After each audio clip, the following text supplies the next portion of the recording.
All right, so yesterday on Spotlight, we brought you the true freshmen who were poised to make an impact in college football. And we're going to go to the other side of the ball today. So according to CBS Sports' Chris Hummer, these are the true freshmen that are expected to make an impact right there in day one of the college football season. So number one, coming out of USC, Jahkeem Stewart. We have a handful of SEC players on the list as well.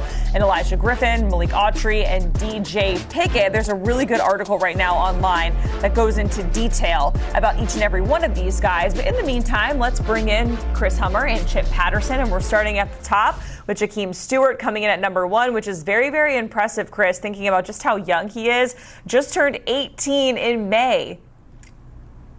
Yeah, he might be one of the youngest players in college football, and I would bet he's probably the youngest coming to USC. But he's also, I think, like 6'6", 270 pounds, so that helps mitigate some of those age concerns. But he is exactly what USC needs on their defensive line. This is a defense last year that struggled to stop the run, struggled to generate pressure, struggled to really do anything consistently. And what they need is big bodies like Stewart to step up inside and really outside, which is where he's going to start his career. He projects as an interior player mostly, but he'll start on the edge. But they need people to generate pressure and make a difference. And Stewart, who probably won't start right away for them, is somebody who can come off the bench in situational pass rush situations and really do that for them. They need a spark, and he's the type of guy who can do it. Yeah, I think this is really exciting for two reasons. Number one, as Chris mentioned, this is a USC defense that was 14th out of 18 teams in sacks last year, 92nd nationally. And if you're talking about USC and you're talking about the Trojans being able to, reestablish themselves as one of the powers in this sport, well, then no, you are not in the teens of your conference and the 90s nationally, especially when it comes to being able to not just apply pressure to the quarterback, but bring that quarterback to the ground. So him being able to step in and just be another really talented body that can bring some depth and, yes, hopefully a little bit of production. And number two, a little bit of big picture.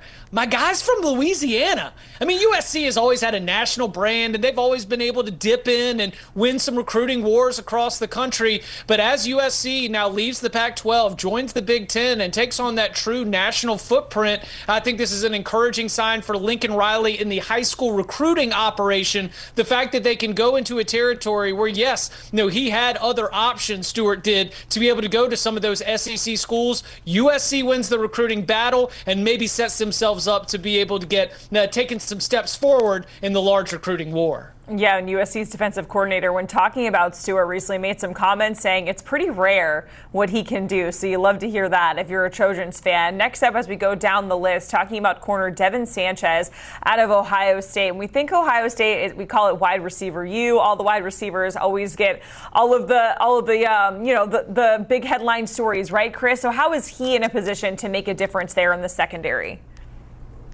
Well, I think you could argue Devin Sanchez is the best high school cornerback prospect since Travis Hunter. And I'm not predicting that Devin Sanchez is going to win the Heisman and be a two-way player for Ohio State, but I am predicting he's going to be one of the better underclassmen corners in the country this year. I don't expect him to start right away. Ohio State returns two very productive players on the outside of cornerback, but I do expect him to be in that two deep. And Ohio State does rotate its corners a lot, so he's somebody I expect to play quite a bit. He is a physical freak athletically. He is a physical freak from a trait standpoint. He was an immensely productive player in Texas, somebody that around at least my part of the state that people have been talking about for years now. And I think Ohio State just got one of the most complete high school football players in the country this year. And I fully expect him to be part of that defense this year and to make a big impact.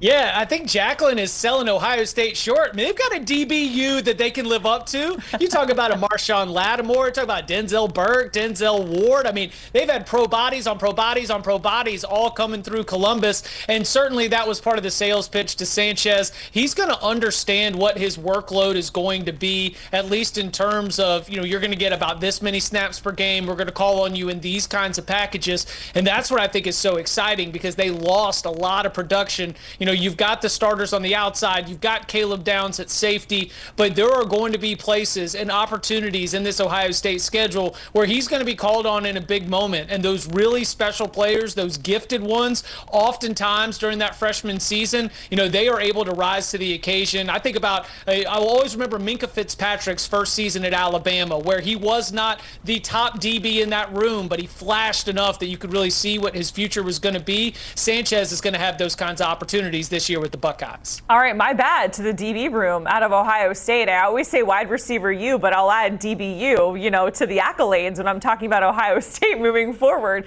Let's go to Clemson. We're talking about Amare Adams. We know that out of all of the coaches in college football, Dabo certainly likes to play his freshmen and grow that talent there, right, in Clemson. So, Chris, what are your expectations for him? I think he's going to be a difference maker. This is somebody that Dabo Swinney, after like 2 months on campus, already said he was going to help the defensive line. And this is one of the deepest interior defensive lines in college football. Obviously, everybody knows Peter Woods, but that's a deep tackle rotation that probably goes 5 or 6 deep. And I expect Adams to be part of that unit. He's just that good. He's somebody at the Navy All-American Bowl in San Antonio that was absolutely dominant, among the best high school players in the country. He was really good for Clemson this spring.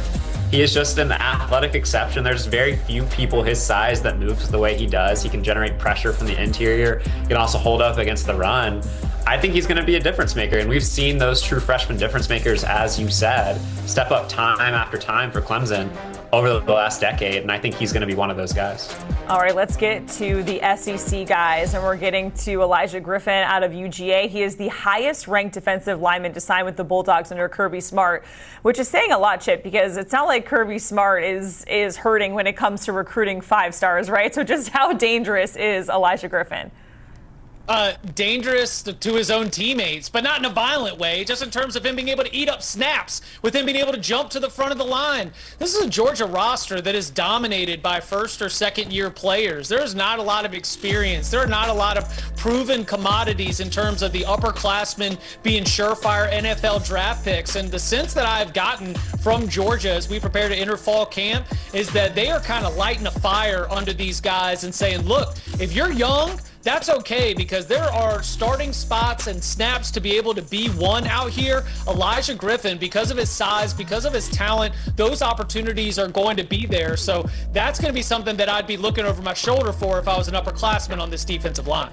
All right, let's go to Malik Autry out of Auburn. And I'm pretty sure Auburn was Chip Patterson's one of his dark horses in the SEC. So if we're looking at Auburn, Chris, why is Autry a guy that can be a game changer for Auburn, for the Tigers?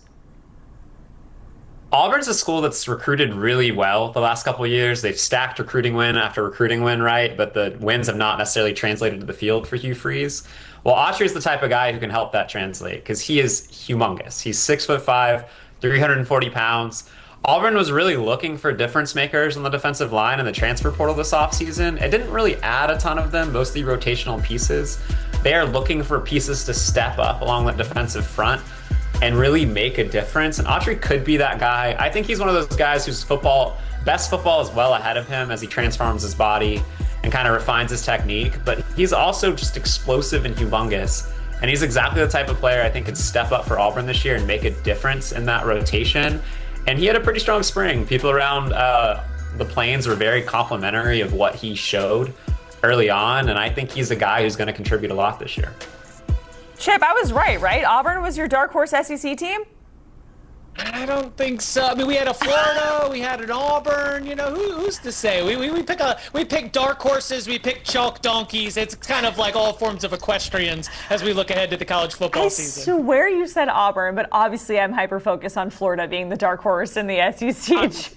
Chip, Chris, we appreciate it as we're talking about true freshmen out there on the defensive side of the ball who are poised to make an impact. All right, you can hear more from Chip Patterson and the guys on the Cover 3 podcast. Download, follow, listen wherever you listen to your favorite pods, or you can watch right now by scanning that QR code on your screen.